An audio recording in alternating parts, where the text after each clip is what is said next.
un malade sur 4 a été confronté à un problème de pénurie de médicaments.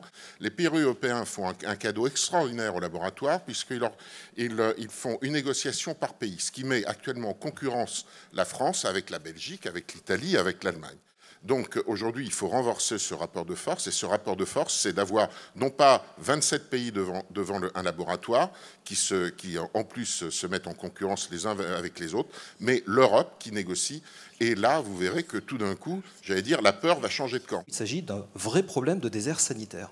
Le deuxième élément, c'est qu'au-delà de ces inégalités territoriales, il y a également des inégalités sociales en matière de santé qui restent extrêmement fortes dans notre pays. Il n'y a pas l'utilité d'avoir un hôpital dans chacune de nos villes. Mais par contre, ça ne veut pas dire qu'il faut fermer les hôpitaux, laisser des murs et ne pas réinventer de l'organisation, notamment médico-sociale de proximité. La formule que l'on a actuellement en France n'est pas couronnée de succès.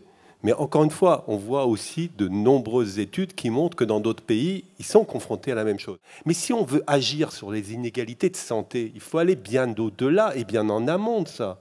Quand Stéphane Judic dit avec raison, quand on regarde l'obésité chez les enfants, l'obésité chez les enfants en CM2, dans la dernière étude, chez les enfants d'ouvriers, c'est 6%, chez les enfants de 4, c'est 1%. Ce n'est pas la médecine qui va réagir à ça, ce n'est pas la médecine qui va régler ça.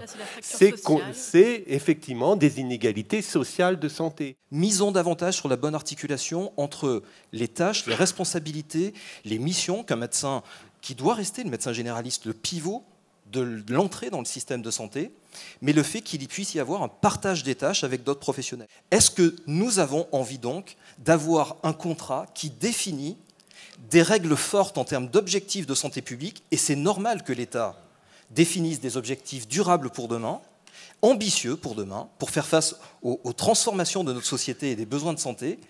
Mais bon sang, faisons confiance aux acteurs, parce que c'est eux qui trouveront les solutions au plus près du terrain et au regard de la réalité des besoins.